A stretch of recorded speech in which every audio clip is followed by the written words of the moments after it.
Gue hidup dalam lingkungan yang sepi. Jarang banget ada orang di hidup gue. Dan ketika orang datang, gue bakal menghargai dia. Bahkan di tahap gue takut kehilangan dia dan gue terlalu berlebihan. Dan ketika dia pergi, gue bakal sedih. Makanya gue berubah jadi people pleaser. Gue bakal lakuin apapun supaya disukain sama orang ini. Gue bakal ngelakuin hal yang dia sukai. Gue gak bakal ngelakuin hal yang gue sukai jika dia gak sukai. Itu parah, men. Dan ketika itu gue lakukan, secara perlahan hidup gue itu kayak gak punya makna. Kayak ini bukan hidup gue, ini gue ngapain yang begini-gini nih. Kan gue gak suka, kenapa gue ngelakuin ini. Di suatu saat gue sadar punya pemikiran kayak gitu.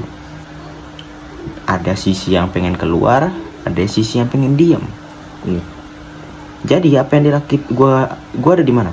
Di tengah-tengah, bingung mau kemana. Mau ke kanan, menderita. Mau ke kiri, nggak nyaman kalau gue meninggalin mereka karena gue takut sendiri. Jadi apa yang gue lakuin pada saat itu? Ya gue pilih salah satu karena gue paham bahwa dua-duanya memberikan gue rasa sakit. Dan gue bakal ngeliat apa yang diberikan setelah gue ngerasain rasa sakit itu. Semisal gue milih untuk tetap sama teman gue bakal sakit. Rasa sakit hidup tidak sebagai diri gue sendiri. Dan apa yang gue dapat? Teman. Tapi gitu gue lihat yang di kiri, ketika gue lepas dari mereka, gue bisa jadi lebih jadi diri gue sendiri. Itu outputnya. Dan gue bisa nge-explore hal yang gue suka. Gue akan kehilangan teman, gue kesepian, tapi gue lebih nyaman.